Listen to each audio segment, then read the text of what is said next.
नमस्कार। सांकेतिक भाषा के इस विशेष बुलेटिन में आप सभी का स्वागत है। मैं हूं अश्विनी मिश्र और मेरे साथ हैं मनीषा शर्मा। आइए सबसे पहले नजर डालते हैं अब तक की सुर्खियों पर। प्रधानमंत्री नरेंद्र मोदी ने बिहार के समस्तीपुर से किया चुनावी शंखनाद। प्रधानमंत्री ने कहा, बिहार में फिर से बनेगी एनडीए की सरकार। आरजेडी की और कांग्रेस की कुटिल मंशाओं से जनता को किया सावधान। कहा, इनका एकमात्र उद्देश्य राज्य को अंधेरे और अराजकता भरे पुराने दिनों में वापस धकेलना।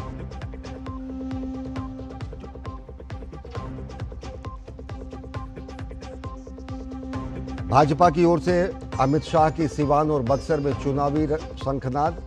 किया दोबारा एनडीए सरकार बनाने का आह्वान। सहरसा में बोले तेजस्वी यादव, बिहार को नंबर 1 बनाना लक्ष्य। बीजेपी का हमला। कहा, बड़े चुनावी वादे कर जनता को मूर्ख बनाना बंद करें तेजस्वी यादव।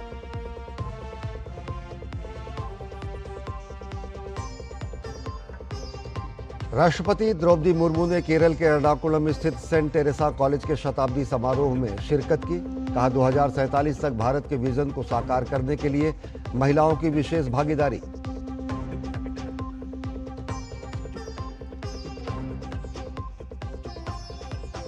विदेश मंत्री डॉक्टर एस जयशंकर ने आतंकवाद पर संयुक्त राष्ट्र की प्रतिक्रिया पर उठाए सवाल।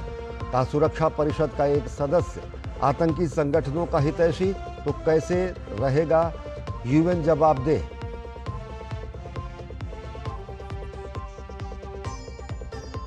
चार दिवसीय छठ महापर्व नहाय खाए के साथ कल से दिल्ली के 1500 घाटों पर महापर्व की तैयारी।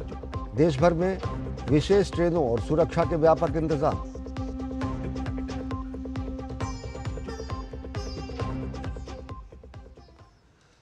देखते हैं अब खबरों को विस्तार से। बिहार विधानसभा चुनाव में अपने प्रचार का आगाज करते हुए प्रधानमंत्री नरेंद्र मोदी ने समस्तीपुर में जनसभा को संबोधित किया। प्रधानमंत्री नरेंद्र मोदी ने विपक्ष पर तीखा हमला बोला। उन्होंने कहा कि घोटालों में शामिल लोग जमानत पर घूम रहे हैं।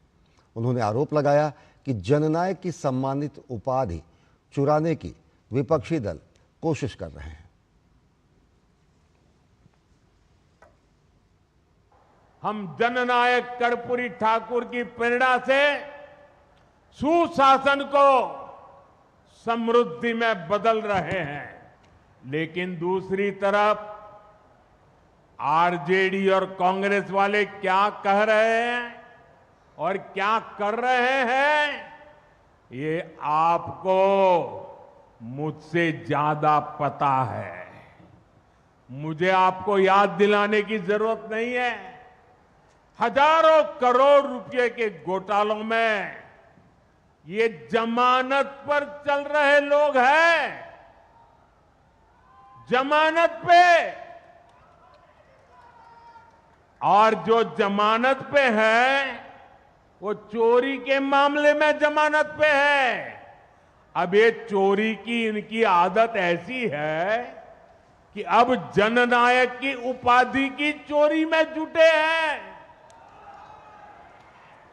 बिहार के लोग जननायक कर्पूरी बाबू का ये अपमान कभी नहीं सहेंगे। प्रधानमंत्री नरेंद्र मोदी ने बिहार की जनता को आरजेडी और कांग्रेस की कुटिल मंशा से सावधान कराया। उन्होंने कहा कि इनका एकमात्र उद्देश्य राज्य को अंधेरे और अराजकता भरे पुराने दिनों में वापस धकेलना है।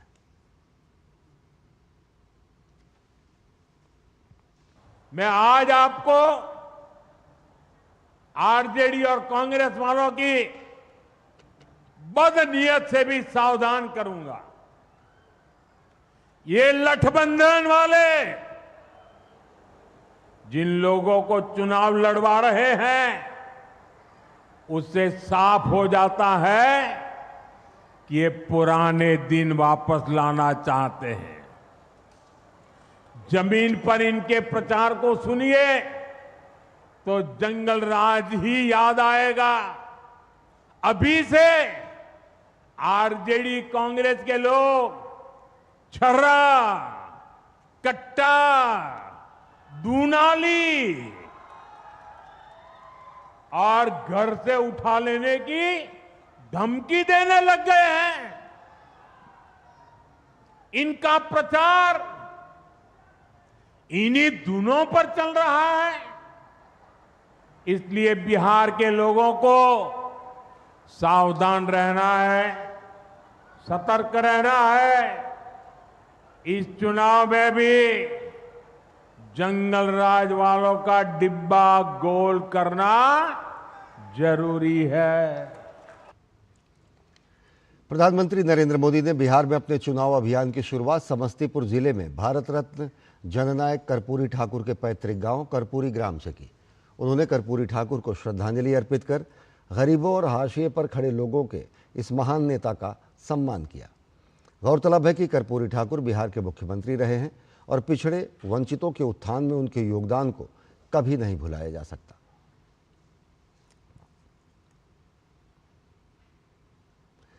बिहार विधानसभा चुनाव में प्रधानमंत्री नरेंद्र मोदी ने बेगूसराय में भी रैली को संबोधित किया। उन्होंने महागठबंधन पर कटाक्ष करते हुए इसे महालठबंधन बताया। उन्होंने कहा कि विपक्षी गठबंधन में अटक, लटक और पटक दल हैं। वे लाठियां भाज रहे हैं। ऐसे में जंगल राज वालों से विकास की उम्मीद कैसे की जा सकती है।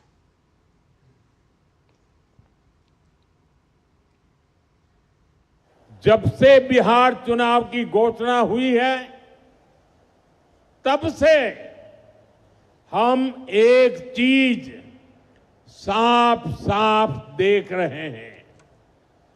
एक तरफ एनडीए है, नीतीश जी, मांझी जी, उपेंद्र जी, चिराग पासवान जी, ये सूझबूझ से भरा हुआ नेतृत्व है। इसको भाजपा की हमारी टीम, दिलीप जी, सम्राट चौधरी जी, विजय सिन्हा जी से और मजबूती मिलती है। वहीं दूसरी तरफ लाठियां भाज रहा महागठबंधन है। ये लोग कैमरे पर आकर कुछ भी बोले, लेकिन पीठ पीछे एक दूसरे की खाल खींच रहे हैं। इस महागठबंधन में, महागठबंधन में अटक दल है, लटक दल है, भटक दल है, झटक दल है और पटक दल है। आरजेडी बीते 2 दशक में कोई चुनाव नहीं जीती, लेकिन अपने अहंकार में अटकी हुई है। इसी अहंकार में इन्होंने जेएमएम को झटक दिया। कांग्रेस 35 साल से बिहार में आरजेडी की पिछलग्गू बनी हुई है। इस बार आरजेडी ने उसको फिर पटक दिया। इन लोगों ने वीआईपी को भी भटका दिया। जो लेप के दल है उनको लटका दिया।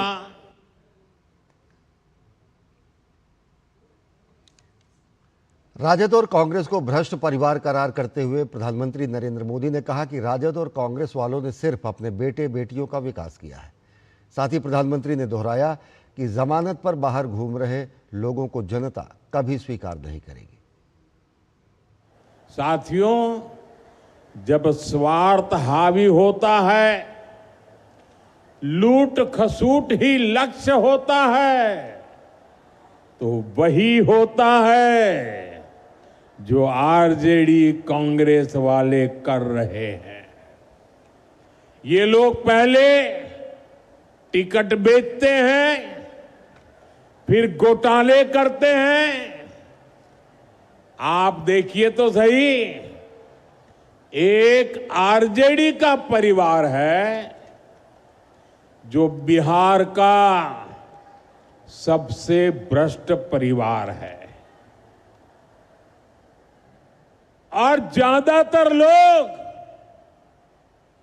अदालत से जमानत पर निकल करके बाहर खड़े हैं। जमानत पर जीने के लिए मजबूर है। दूसरी तरफ कांग्रेस का एक परिवार है जो देश का सबसे भ्रष्ट परिवार है। इस परिवार के भी ज्यादातर लोग जमानत पर बाहर है। साथियों, बिहार ऐसे लोगों पर भरोसा नहीं करता और इसलिए पूरे बिहार में एक ही नारा गूंज रहा है। एक ही नारा गूंज रहा है, नई रफ्तार से चलेगा बिहार जब फिर आएगी एनडीए सरकार। प्रधानमंत्री ने कहा कि एनडीए की राज्य सरकार ने नीतीश कुमार के नेतृत्व में बिहार को सबसे पहले जंगल राज से मुक्त कराया और विकास किया। अब वक्त है बिहार को समृद्धि की ओर ले जाने का। उन्होंने लोगों को आगाह किया कि जो लोग नौकरी के नाम पर जमीन हड़प लेते हैं वे नौजवानों को नौकरी नहीं देंगे। आपको याद रखना है, आरजेडी कांग्रेस का नाम सुनते ही ये निवेशक भाग जाते हैं। जो नौकरी का लालच देकर गरीब का खेत अपने नाम लिखवाते हैं, ऐसे लोग नौजवानों को कभी नौकरी नहीं देंगे। 90 के दशक में कांग्रेस के राष्ट्रीय अध्यक्ष रहे सीताराम केसरी को लेकर प्रधानमंत्री ने कांग्रेस पर सीधा हमला किया। उन्होंने कहा कि कांग्रेस महिला और दलित विरोधी है। इसी कांग्रेस ने सीताराम केसरी का कदम कदम पर अपमान किया था। यहां तक कि कांग्रेस ने अध्यक्ष पद की चोरी कर ली थी। आज का दिन हमें याद दिलाता है कि कांग्रेस दलितों, पिछड़ों के अधिकार छीनने के लिए क्या कुछ कर सकती है। इन लोगों के लिए सिर्फ अपना परिवार ही सबसे बड़ा है। और आपने टीवी पर भी देखा होगा, कांग्रेस पार्टी के अध्यक्ष थे सीताराम केसरी। हमारे बिहार का गर्व थे सीताराम केसरी।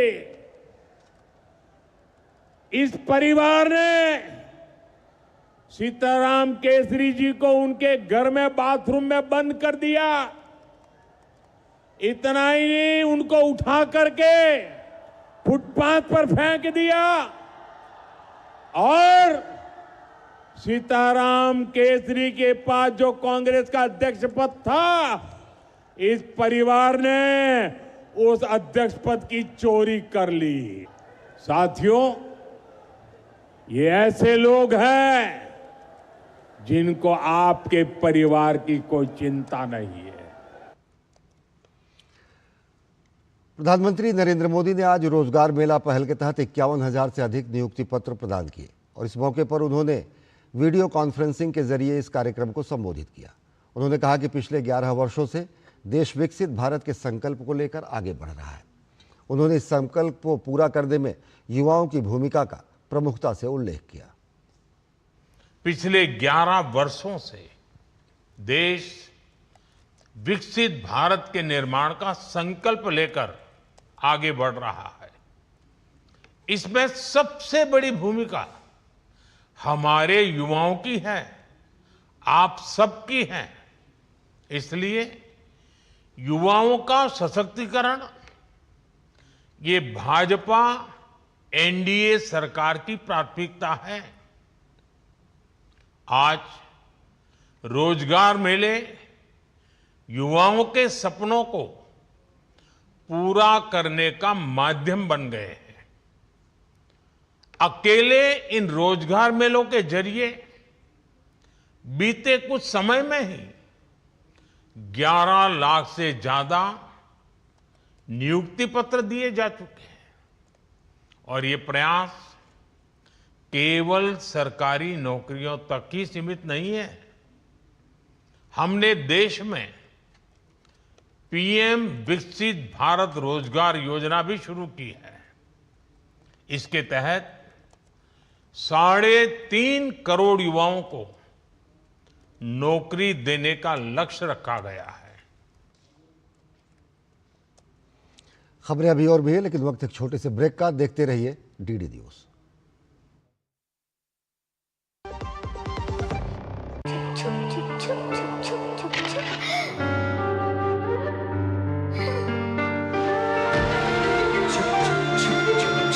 आ जाओ। Yes papa. जिंदगी किसी के लिए नहीं रुकती, हम भी आपको कहां रुकने देंगे। जिंदगी के हर मोड़ पर LIC है तो इंश्योर्ड है। LIC हर पल आपके साथ। जब धरती चीर कर निकलता है लोहे का पत्थर और मिलता है मोंगिया के जोश से, फिर तपता है, पिघलता है और बनता है फौलाद।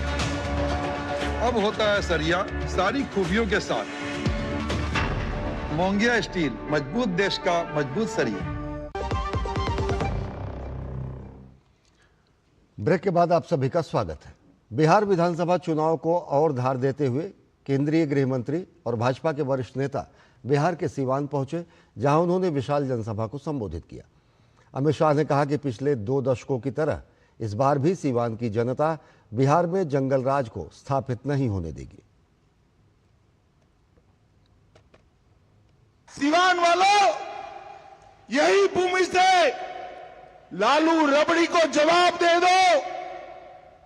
फिर से जंगल राज को नहीं आने देंगे, उसामा को नहीं जीतने देंगे, शहाबुद्दीन की विचारधारा को नहीं जीतने देंगे।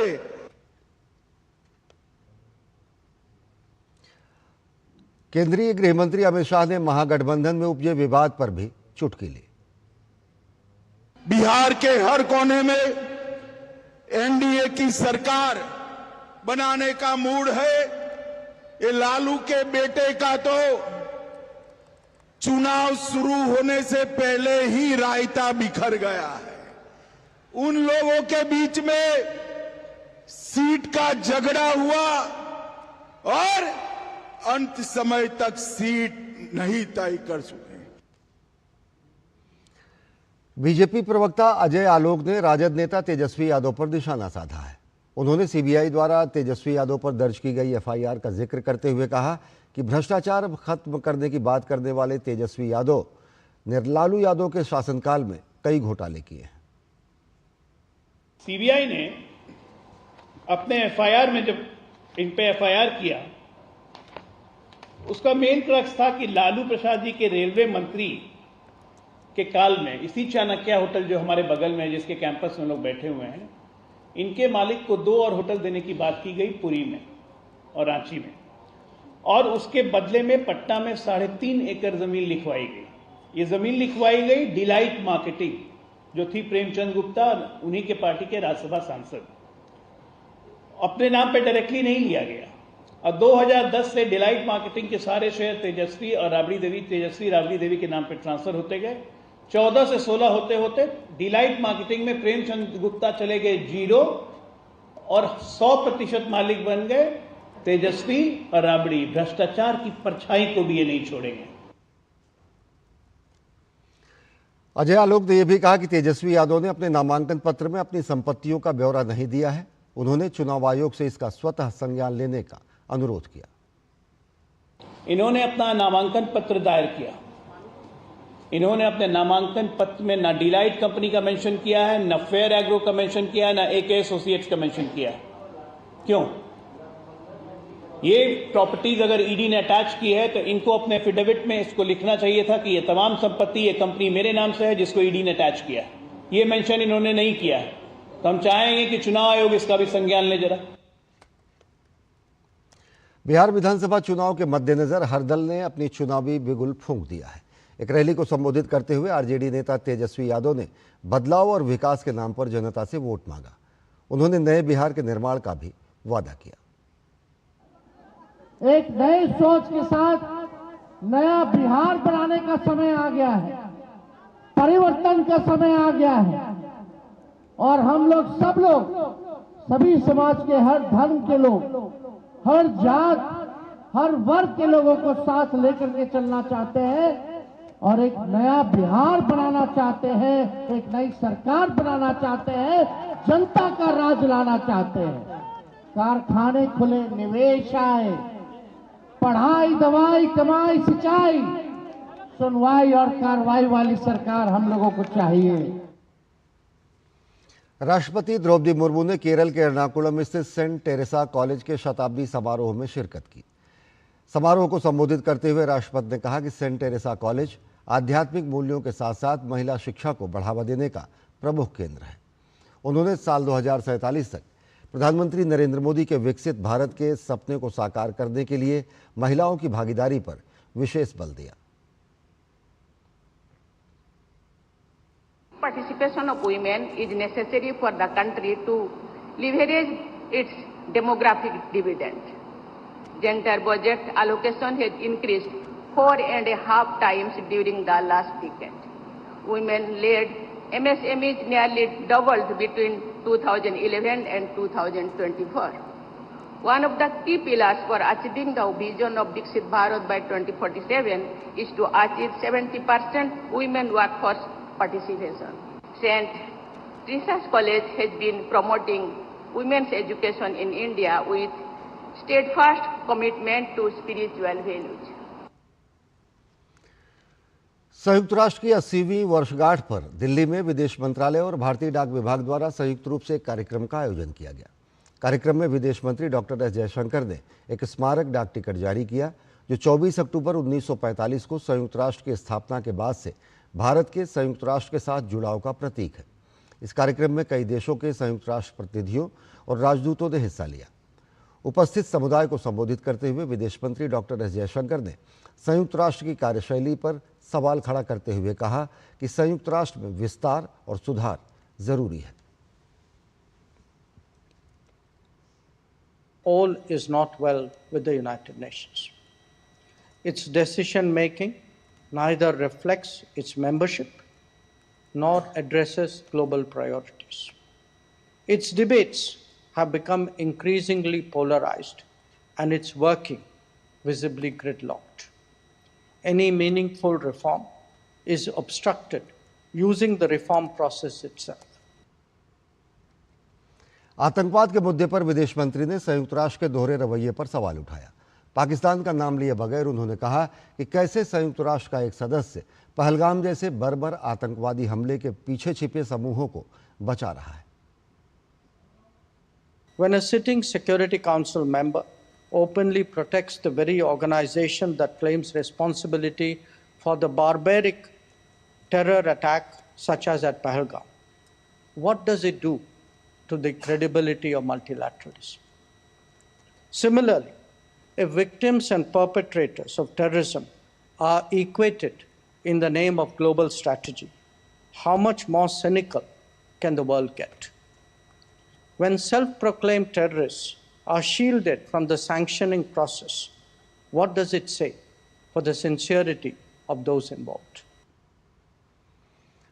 केंद्रीय वित्त मंत्री निर्मला सीतारमण ने गाजियाबाद में नवनिर्मित केंद्रीय वस्तु एवं सेवा कर CGST भवन का उद्घाटन किया। इस मौके पर वित्त मंत्री ने प्री GST युग की मानसिकता को छोड़कर 21वीं सदी की सोच अपनाने पर जोर दिया। निर्मला सीतारमण ने कहा कि 2047 तक भारत को एक विकसित देश बनाने के लिए सभी को एकजुट होकर काम करना होगा। Commissionerate is making a new beginning in a modern office. It must begin with a new mindset. That's all that I've been talking about. Don't carry pre-GST era mindset. Don't carry even the GST era phase 1 mindset. Now we are into the next generation. Look into a newer India, the 21st century India, and look into the acute need for us to work together so that by 2047 India can become a developed country. और शनिवार को नहाय खाए के साथ छठ का पर्व शुरू होने जा रहा है। दिल्ली सरकार ने छठ की तैयारियां पूरी कर ली हैं। मुख्यमंत्री रेखा गुप्ता ने सभी छठ व्रतियों को महापर्व की शुभकामना देते हुए बताया कि दिल्ली में इस बार छठ को देखते हुए अभूतपूर्व सुविधाओं का विस्तार किया गया है और दिल्ली में 1500 घाट तैयार किए गए हैं।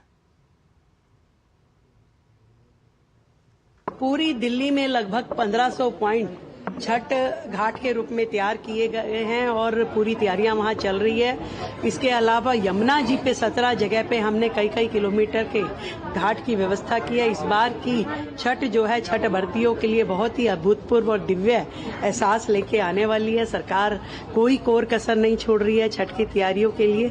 जितनी भव्य दीपावली मनाई गई सरकार के द्वारा, उतनी ही दिव्य छठ का त्यौहार भी ये रहने वाला है। छठ व्रतियों को हमारी ओर से ढेर सारी बधाई और शुभकामनाएं।